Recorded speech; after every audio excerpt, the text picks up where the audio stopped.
കോൺഗ്രസ് എന്നും ഇങ്ങനെ തന്നെയാണ്. അവർ കാര്യത്തോടെടുക്കുമ്പോൾ തമ്മിൽ തല്ലും.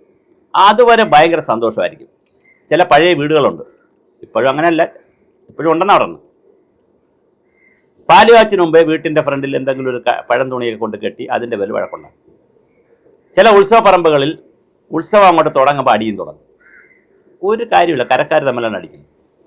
ഇതിനൊക്കെ സമാനമായ രീതിയിലാണ് അഡ്വക്കേറ്റ് മേരി ദീപ്തി വർഗീസിനോട് നമ്മുടെ വി.ഡി. സതീശൻ പറഞ്ഞു കൊച്ചിയിൽ മത്സരിക്കാൻ പറഞ്ഞു. അവർ മത്സരിക്കാൻ തീരുമാനിച്ചു അവരുടെ നേതൃത്വത്തിൽ. അപ്പോൾ KPCCയുടെ വലിയ നേതാവാണ് അവർ. അപ്പോൾ സ്വാഭാവികമായിട്ട് അവരുടെ നേതൃത്വത്തിലായിരിക്കും മത്സരിക്കുന്നത്. അങ്ങനെയാണല്ലോ, ഒരു വലിയ നേതാവ് നിന്നാൽ അവരുടെ നേതൃത്വത്തിലായിരിക്കുമല്ലോ ബാക്കിയുള്ളവർ മത്സരിക്കുന്നത്. പക്ഷേ ജയിച്ചു കഴിഞ്ഞപ്പം എറണാകുളം DCC പ്രസിഡന്റ് പറഞ്ഞു, നിങ്ങൾ മേയറൊന്നും ആവണ്ട, ഞങ്ങൾക്ക് വേറെ കക്ഷികളുണ്ടെന്ന് പറഞ്ഞു. അവസാനം ബാക്കിയിരിക്കുന്ന ആൾ മോശമൊന്നുമല്ല. 3 പ്രാവശ്യം കൗൺസിലറായിരുന്ന, 15 വർഷത്തോളം കൗൺസിലറായിരുന്ന, അനുഭവ സമ്പത്തുള്ള, സ്റ്റാൻഡിംഗ് കമ്മിറ്റികളിലൊക്കെ പ്രവർത്തിച്ചുള്ള മിനിമോളെ തന്നെ ആക്കിയത്, അതിന് തെറ്റൊന്നുമില്ല. പക്ഷേ ആക്കിയ രീതി ഒരു ഒന്നൊന്നര ആക്കലായിപ്പോയി.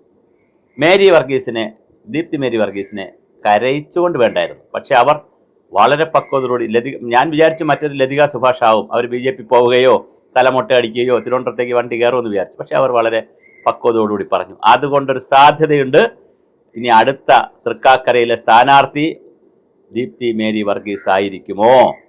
ഒരു സാധ്യത മണക്കുന്നുണ്ട്. അതുകൊണ്ടാണ് ഓർ മിണ്ടാതിരിക്കുന്നത്. എന്തായാലും മാത്യു കുഴൽനാടനും അജയ് തറയിലും അങ്ങനെ പല ഗ്രൂപ്പ് മാനേജർമാരും ഇതിനെതിരെ രംഗത്ത് വന്നിട്ടുണ്ട്.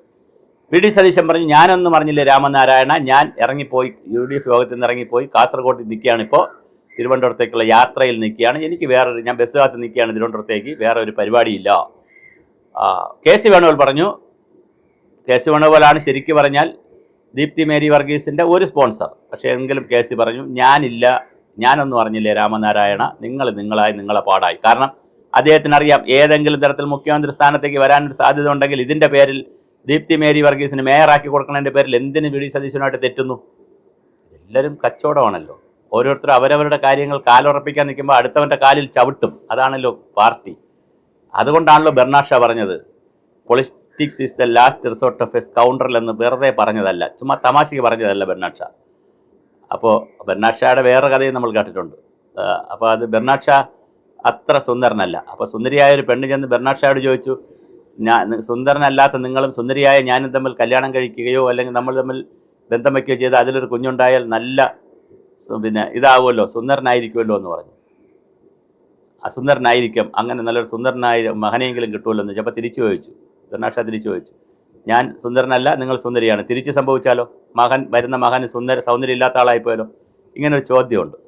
എന്ന് പറഞ്ഞതുപോലെ ഈ പൊളിറ്റിക്സ് എന്നൊക്കെ പറയുന്നത് ഒരുതരം തക്കട തരികയുടെ പരിപാടിയാണ്. രാത്രി കിടന്നുറങ്ങുമ്പോൾ നേതാവിന് തീരുമാനിക്കും, രാവിലെ ആകുമ്പോൾ നേതാവിനെ മാറ്റും. ഇതൊക്കെ കോൺഗ്രസ്സിൽ പണ്ടേ ഉള്ളതാണ്. MA ജോണും KPC പ്രസിഡന്റ് ആവാൻ MA ജോണും വയലാർ രവിയും AK ആൻ്റണിയും കൂടി MA ജോണിനെ പ്രസിഡന്റ് ആക്കാൻ വേണ്ടി രാത്രി തീരുമാനിച്ച് കിടന്നുറങ്ങി. ആരുടെടുത്തും പറയില്ലെന്ന് പറഞ്ഞ്, ഒരാളടുത്തും പറയില്ലെന്ന് പറഞ്ഞിട്ട് വയലാർ രവി പുറത്തൊരു കണ്ണുണ്ടായിരുന്നു AK ആൻ്റണിക്ക്, ഇയാൾ എന്ന് പുറത്ത് പറയുന്നു, പക്ഷെ ആരുടെടുത്തും പറയില്ലെന്ന് പറഞ്ഞ് കിടന്നുറങ്ങിയിട്ടും രാഖി രാമാനം വയലാർ രവി പോയി കേരളാവധി പറഞ്ഞു, ഇങ്ങനെതാ MA ജോണിനാക്കാൻ പോകണമെന്ന് പറഞ്ഞു. പിറ്റേ ദിവസം കേരളാവധിയിൽ മുഴുനീള ചിത്രവും മുഴുനീള സ്റ്റോറിയും വയലാർ രവിയെക്കുറിച്ച്. KPCC ഇന്ന് വയലാർ രവിയെ തീരുമാനിക്കുമെന്ന് പറഞ്ഞു. അവസാനം വയലാർ രവിയെ തന്നെ തീരുമാനിക്കേണ്ടി വന്നു എന്നാണ് പറയുന്നത്. അങ്ങനെ MA ജോൺ നമ്മെ നയിക്കും, MA ജോൺ എന്ന് പറഞ്ഞ ആൾ അവസാനം ഒന്നും നയിക്കാതെ വെറുതെ പോലെ ഇങ്ങനെ പോയി, പാവപ്പെട്ട MA ജോൺ. ഇത് കോൺഗ്രസ്സിലൊക്കെ ഇത് സംഭവിച്ചുകൊണ്ടിരിക്കും. അത് രാഷ്ട്രീയത്തിൽ അങ്ങനെ 1 1 2 അല്ല, 2 2 4 അല്ല, 1 1 എമ്മിണി വലിയ ഒന്നും അല്ല.